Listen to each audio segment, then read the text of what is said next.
പക്ഷെ അംജുക്ക വന്നതിന് ശേഷം എന്റെ യൂട്യൂബിന് ഒരുപാട് വ്യത്യാസം വന്നിട്ടുണ്ട്. കാരണം ഞാൻ ഒട്ടും നല്ല ടൈമിൽ കൂടെ ഒന്നല്ല പോയിരുന്നിരുന്നത്. എനിക്ക് വീഡിയോ ഇടാനൊക്കെ ഭയങ്കര മടുപ്പും കാര്യം. പക്ഷെ അംജുക്ക വന്നതിന് ശേഷം വീഡിയോസ് ഞാൻ കൺസിസ്റ്റന്റ് ആയിട്ട് ഇടാൻ തുടങ്ങി. കാരണം അംജുക്ക പറയും വീഡിയോ ഇടുന്നില്ലേ കൺസിസ്റ്റന്റ് ആയിട്ട് വീഡിയോ ഇടാൻ തുടങ്ങി. പിന്നെ എനിക്ക് തന്നെ ഉള്ളിലൊരു സന്തോഷം വന്നു. അതുകൊണ്ട് ഞാൻ ചെയ്യുന്ന കുറച്ചും കൂടി ആക്റ്റീവ് ആയി തുടങ്ങി അംജുക്ക വന്നതിന് ശേഷം. ഒരു വീഡിയോ കോൾ ചെയ്തിട്ടുള്ള ഒരു റീല് ഞാൻ കണ്ടിട്ടുണ്ടായിരുന്നു. അപ്പൊ അതിൽ അസ്ല ഭയങ്കര വിഷമിച്ചിരിക്കുമ്പോ എനിക്ക് അവിടെ അപ്പുറത്ത് നിന്നിട്ട് ഭയങ്കരമായിട്ട് മോട്ടിവേറ്റ് ചെയ്ത് സംസാരിക്കുന്ന പോലെയാണ് നമുക്ക് ആ വീഡിയോ കാണുമ്പോൾ തോന്നുന്നത്. എനിക്ക് തോന്നുന്നു അപ്പൊ ആൾക്ക് അവിടെ നിന്ന് ഒരു പവർ ഇങ്ങനെ ഫുൾ കൊടുത്തോണ്ടിരിക്കുക വീഡിയോ കോൾ. സത്യമാണ്. ഞാൻ ഇടയ്ക്കിടയ്ക്ക് ഡൗൺ ആയി പോകും. ഇപ്പോഴല്ല പക്ഷെ അംജുക്ക വരുന്ന സമയത്ത് ഞാൻ ഭയങ്കര മോശം സമയത്തിൽ കൂടി പോയിരുന്നത്. അപ്പൊ ഇടയ്ക്കിടയ്ക്ക് എനിക്ക് എന്താ പറയാ, ഞാൻ ഭയങ്കര മെന്റലി ബ്രേക്ക് ഡൗൺ ആവുന്ന ടൈമുണ്ട്.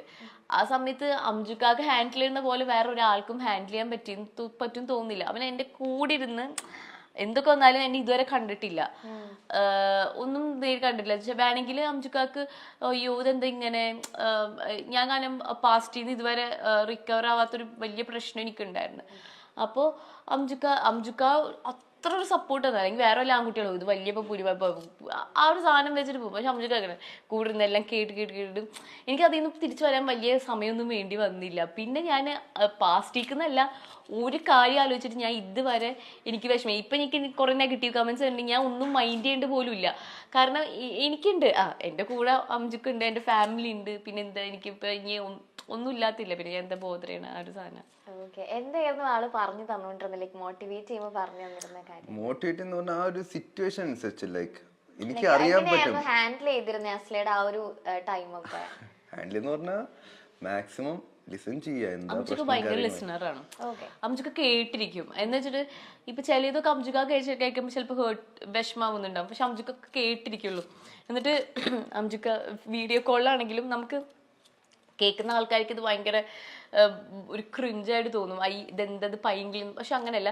അംജുക്ക അവിടെ വീഡിയോ കോളിൽ അപ്പുറത്തിരുന്നിട്ടാണെങ്കിലും കുഞ്ഞി അവിടെ ഇരിക്ക്, ബ്രീത്ത് എടുക്ക്, കൈ പിടിക്ക്, നോക്കട്ടെ, കുഴപ്പമില്ല, ഒന്നുമില്ല കേട്ടോ, ഒന്നുമില്ല. ഈ ഒരു സാധനം ഉണ്ട്. പാനിക് അറ്റാക്ക് പോലെയൊക്കെ വരുമ്പോ മെയിൻ ആയിട്ട് നമ്മളിങ്ങനെ ചോദിക്കുന്നത് എന്താ പറ്റിയ, ഇതൊന്നുമല്ല. നമ്മൾ മാക്സിമം ആളിനെ റിലാക്സ് ചെയ്യാൻ നോക്കുക, കാം ചെയ്യാൻ നോക്കുക, എന്നിട്ട് അതിലോട്ട് സംസാരിക്കുക. After everything she got settled, അത് കഴിഞ്ഞിട്ടാണ് കാര്യം ഡീൽ ചെയ്യുക. കാരണം മോളുടെ ഒരു സ്വഭാവം വെച്ചാൽ എന്തെങ്കിലും വിഷമം തട്ടിയാൽ പെട്ടെന്ന് ഇങ്ങനെ എടുത്ത് പറയത്തൊന്നുമില്ല. പക്ഷെ ചില സംസാരിക്കുന്ന ഇടറിയാലോ ഒരു നോട്ടോ അതൊക്കെ അങ്ങനെയാണ്. ഞാൻ പെട്ടെന്ന് പൊട്ടിത്തെറിക്കില്ല. പക്ഷെ എന്നെ അറിയുന്നവർക്ക് മാത്രം പുറമെന്ന് കാണുമ്പോൾ മനസ്സിലായി. ഞാൻ പെട്ടെന്ന് ഭയങ്കര സൈലന്റ് ആവും, എനിക്ക് സംസാരിക്കാൻ പറ്റാണ്ടാവും, എനിക്ക് അങ്ങ് ബ്രീത്തിങ് ഇഷ്യൂസ് വരും. അങ്ങനെയൊക്കെയാണ് എനിക്ക് കൂടുതലും വരാറ്. അംജുക്കാക്ക് അത് എന്നെ മുന്നേ അറിയൂല, പരിചയമില്ല, ഒന്നുമില്ല. പക്ഷെ പെട്ടെന്ന് അംജുക്കാക്ക് അത് ഇതാവും. ആ ഒരു രീതിക്ക് അങ്ങനെ പോയിക്കോട്ടെ. വീഡിയോ കോളിൽ അതാ ഞാൻ പറഞ്ഞ. എനിക്കിപ്പോ video call long distance relationship എന്നെ ഭയങ്കര ഏറ്റവും കൂടുതൽ ഒരു റിലേഷൻഷിപ്പ് ബ്രേക്ക് ചെയ്യാൻ പറ്റുന്ന ഒരു സാധനമാണ് ലോങ് ഡിസ്റ്റൻസ്. പക്ഷെ നമ്മൾ ഇതുവരെ കാണാത്ത പോലും ആൾക്കാർക്ക് അത് ഭയങ്കര ഡീപ്പായിട്ട് വന്നേക്കുന്നത്. ഞങ്ങൾക്ക് അതിന് ലോങ് ഡിസ്റ്റൻസ് ആണെന്ന് തോന്നിയില്ല. ഓക്കെ, നേരി കണ്ടിട്ടില്ല, ഫിസിക്കൽ പ്രസൻസ് ഇല്ല. പക്ഷെ നമ്മൾ തമ്മിലൊരു ഏറ്റവും കൂടുതൽ ഞാൻ എന്താ പറയാ ആഗ്രഹിക്കുന്നത് ഇമോഷണൽ സപ്പോർട്ടാണ്. എനിക്ക് വേറെ ഒരു സപ്പോർട്ടിനേക്കാളും കൂടുതൽ വേണ്ടത് ഇമോഷണൽ സപ്പോർട്ട്. അത് അംജുക്ക ആവശ്യത്തിൽ അധികമാണ് തന്നുകൊണ്ടിരിക്കുന്നത്. ഇപ്പൊ ലോങ് ഡിസ്റ്റൻസ് റിലേഷൻഷിപ്പിന്റെ കാര്യം നമ്മൾ പറഞ്ഞുകൊണ്ട് ചോദിക്കുകയാണ്. അതുപോലെ നിൽക്കുന്ന ഒരുപാട് ആൾക്കാരുണ്ട്. അപ്പൊ നേരത്തെ പറഞ്ഞാൽ അതൊരു ബ്രേക്കപ്പിനുള്ള ഒരു ചാൻസും കൂടെ കുറെ പേര് റിലേഷൻഷിപ്പിൽ നമ്മളത് കാണുന്നുണ്ട്. അപ്പൊ അങ്ങനെയുള്ളവർക്ക് നിങ്ങളിപ്പോ ഇത്രയും അത് നേരിട്ട് കണ്ടിട്ട് പോലും മാരേജിലേക്ക് വരെ എത്തി നിൽക്കുക, അവർക്ക് എന്താ ഒരു അഡ്വൈസ് കൊടുക്കാനുള്ള? ആക്ച്വലി അത് ഭയങ്കര ഹെൽപ്ഫുൾ ആയിരിക്കും അവർക്കും. അതെ, മെയിനായിട്ട് കമ്മിറ്റഡ് ആയിരിക്കുക, ഓണസ്റ്റ് ആയിട്ടിരിക്കുക. പിന്നെ ഈ പ്രേമം പോലല്ല, ഇറ്റ്സ് അബൌട്ട് മാരേജ്. നമ്മൾ നേരെ വന്നിട്ട് ആദ്യം പറഞ്ഞത് okay once we all got set ആയപ്പോൾ നമ്മൾ പറഞ്ഞ വേറെ ഒന്നും വേണ്ട, നമുക്ക് സ്ട്രേറ്റ് ഫോർവേഡ് നിക്കാഹ് ചെയ്ത് കളയാം. അങ്ങനെയായിരുന്നു ഞങ്ങളുടെ പ്ലാൻ. പക്ഷെ എൻ്റെ വീട്ടുകാർക്ക്, എൻ്റെ മമ്മിക്ക് ഞാൻ ഉണ്ടായതെന്ന് പറഞ്ഞ ഒരു കല്യാണം കഴിഞ്ഞ ഒരു 5-6 കൊല്ലം ശേഷം ഞാൻ ഉണ്ടായത്. അപ്പൊ അവർക്ക് അത്രയും ഡ്രീമും കാര്യങ്ങളുണ്ട്, എൻ്റെ കല്യാണം എങ്ങനെ ആവണം, അത്ര ഇതാണ്, മൂത്ത മോനാണ്. സോ അങ്ങനെ വീട്ടുകാരുടെ ഇത് പ്രകാരമാണ് ബാക്കിയുള്ള ചടങ്ങുകളും കാര്യങ്ങളൊക്കെ പോയത്. സത്യം പറഞ്ഞാൽ ഇപ്പൊ അംജുക്കാക്ക് സത്യം പറഞ്ഞ മാരേജ് എന്നുള്ള കോൺസെപ്റ്റ് എനിക്കില്ലായിരുന്നു. സത്യം പറഞ്ഞ കല്യാണം കഴിക്കണം തീരെ ഇല്ല. അംജുക്കാട് ഒരു ഇത് വെച്ചിട്ട് ഒരാളെ സ്നേഹിച്ചു കഴിഞ്ഞാൽ എന്തിനാണ് ഒരു മാരേജ് എന്ന് പറഞ്ഞൊരു സാധനം, എന്തിനാണ് അതിൽ ആവശ്യമില്ലല്ലോ. ഇങ്ങനത്തെ ഒരു മൈൻഡ് സെറ്റ് ആയിരുന്നു അംജുക്കാക്ക്. അതാണ് 31 വയസ്സ് വരെ അംജുക്ക കല്യാണം കഴിക്കാതെ ഇരുന്ന് മെയിൻ കാര്യം എന്തിനാ ലവ് പോരെ എന്നുള്ളൊരു സാധനമായിരുന്നു. പിന്നെ അംജുക്കാക്ക് പിന്നെ ജോലി കാര്യം ആ സൈക്കിളിൽ ഇങ്ങനെ പോയപ്പോ പിന്നെ മനസ്സിലായി എനിക്ക് ഒരാള് വേണം. ഇങ്ങനെ ഒരു point at A point of time നമുക്ക് തന്നെ മനസ്സിലാവും ഇനി അങ്ങോട്ട് ഈ ഒറ്റപ്പെട്ട ജീവിതമല്ല ഇനി അങ്ങോട്ട് മുന്നോട്ടുള്ളൂ. നമുക്ക് നമ്മളായിട്ടുള്ള ഒരു ഹാപ്പിനെസ്സും കാര്യം വേണമെങ്കിൽ ഒരാളായിട്ട് ഷെയർ ചെയ്യണം. അതിന് ഏറ്റവും ബെസ്റ്റ് ഒരു പാർട്ട്ണറാണ്. ലോങ് ഡിസ്റ്റൻസ് റിലേഷൻഷിപ്പ് എനിക്ക് മെയിനായിട്ട് തോന്നിയത് ഏറ്റവും കൂടുതൽ ഈ ബ്രേക്കപ്പ് വരാൻ കാരണം എന്ന് വെച്ച് കഴിഞ്ഞാൽ ഇപ്പം നമ്മൾ പ്രേമിക്കുന്ന സമയത്ത് പൊസസീവ്നെസ് എന്നുള്ള സാധനം ഭയങ്കര തൊട്ടടുത്തിരിക്കുമ്പോൾ തന്നെ പൊസസീവ്നെസ് എന്നുള്ള സാധനം ഉണ്ടായിരിക്കും. അപ്പൊ ഈ ദൂര സ്ഥലത്ത് പോകുമ്പോൾ അറിയുന്നില്ല ആളെന്ത് ചെയ്യുന്നു, എവിടെ പോകുന്നു. അപ്പൊ ഉള്ളിൽ ഭയങ്കര ഇൻസെക്യൂരിറ്റീസ് വരും. ഈ ഇൻസെക്യൂരിറ്റീസ് ഇല്ലാതാക്കി കൊടുക്കേണ്ടത് പാർട്ട്ണർക്കും ഒരു മെയിൻ കടമയാണ്.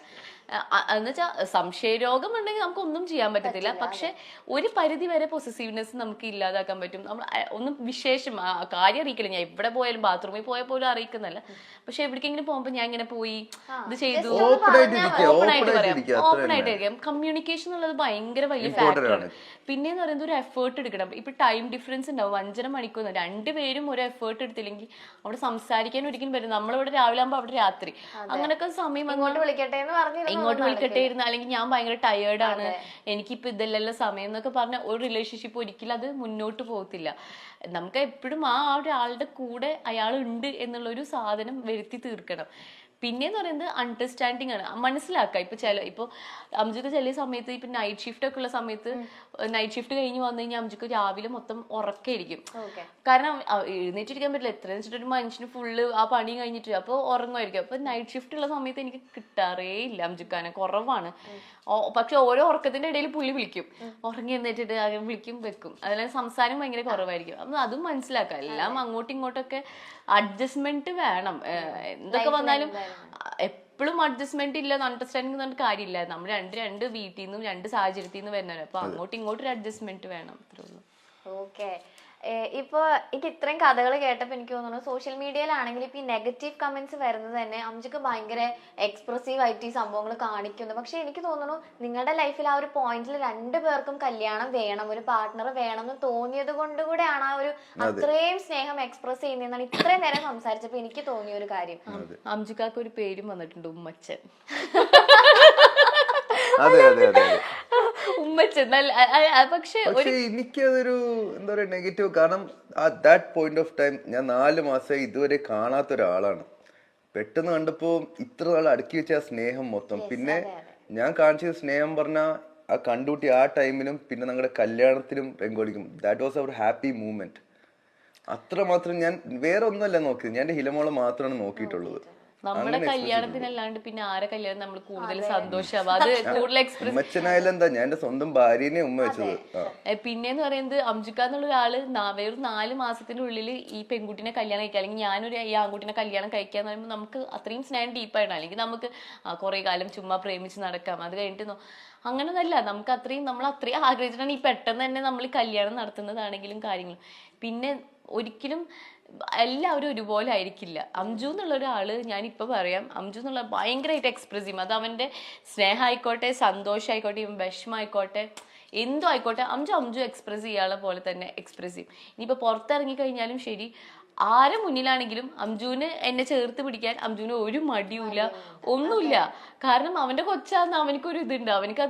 അവനെനിക്ക് തന്നൊരു വാക്കുന്നുണ്ട്, അവൻ ലൈഫ് ലോങ് ഞങ്ങൾ രണ്ടുപേരും അങ്ങോട്ടും ഇങ്ങോട്ടും കൂടെ ഉണ്ടായിരിക്കുന്നുള്ളതാണ്. മാറ്റിയാലും ആൾക്കാർ പറയാ അപ്പ കാണിച്ചതൊക്കെ അഭിനയായിരുന്നു. ഉറപ്പായിട്ടും എന്തുവേണം പറഞ്ഞിട്ട്. കാരണം ഞാൻ വളർന്ന സാഹചര്യം എന്റെ പപ്പായും മമ്മിയും അത്രമാത്രം സ്നേഹിച്ചിട്ടാണ് എന്നെ വളർത്തിയിരിക്കുന്നത്. അതിന്റെ ഇതാണ് ഞാൻ കാണിക്കുന്നത്. അംജുഖാന് 5-6 വർഷം കഴിഞ്ഞിട്ട് അവർക്ക് ഉണ്ടായത് കാത്തിരുന്ന് കിട്ടിയ കുട്ടി. അപ്പൊ മാക്സിമം ഇപ്പോഴും അവര് പറയുന്നത് അവരുടെ ഏറ്റവും പ്രഷ്യസ് ആണ്, അല്ലെങ്കിൽ ട്രഷറാണ് അംജുക്ക എന്ന് പറയുന്നത്. അപ്പൊ അംജുഖാനെ അങ്ങനെ സ്നേഹിച്ചാകുമ്പോ അംജുക്കാക്ക് എന്താ തിരിച്ചും അംജുക്കാടെ സിബ്ലിങ്സ് എന്നെന്നല്ല, അംജുക്കാടെ സിബ്ലിങ്സ് ആയിക്കോട്ടെ, അംജുക്കാടെ ഫ്രണ്ട്സ് ആയിക്കോട്ടെ, എല്ലാവരോടും അംജുക്ക ഒരു പ്രത്യേക സ്നേഹമാണ് കാണിക്കുന്നത്. വീഡിയോസിൽ കാണുന്നുണ്ടായിരുന്നു, എല്ലാവരോടും ആ ഒരു ഇതാ കാണിക്കുന്നത്. അത് അംജുക്ക എന്നുള്ള ക്യാരക്ടർ അങ്ങനെയാണ്. ഇപ്പോ എനിക്ക് ഈ കമന്റ്സ് വായിച്ചു നോക്കിയപ്പോൾ തോന്നിയത് ഒരു തരം ഫ്രസ്ട്രേഷൻ ആണ് ആൾക്കാർക്ക്. നമ്മൾ ഇതുവരെ ബാക്കിയുള്ള ഭാര്യയും ഭർത്താവ് എന്ത് ചെയ്യുന്നു, അവരെങ്ങനെയും നമ്മൾ നോക്കാൻ പോവാറില്ല. നമുക്ക് തന്നെ സ്വന്തം ജീവിതത്തിൽ ഒരുപാട് കാര്യങ്ങളുണ്ട്. ഇപ്പൊ അംജു എന്ന് പറയുന്നത് അംജുയുടെ ഭാര്യനെ ഇങ്ങനെ തന്നെയാണ്. അതിപ്പോ ഇനിയിപ്പോ എന്ത് പേര് വിളിച്ചു കഴിഞ്ഞാലും അംജു എന്നുള്ളൊരു ക്യാരക്ടർ മാറുമെന്ന് എനിക്ക് തോന്നുന്നില്ല.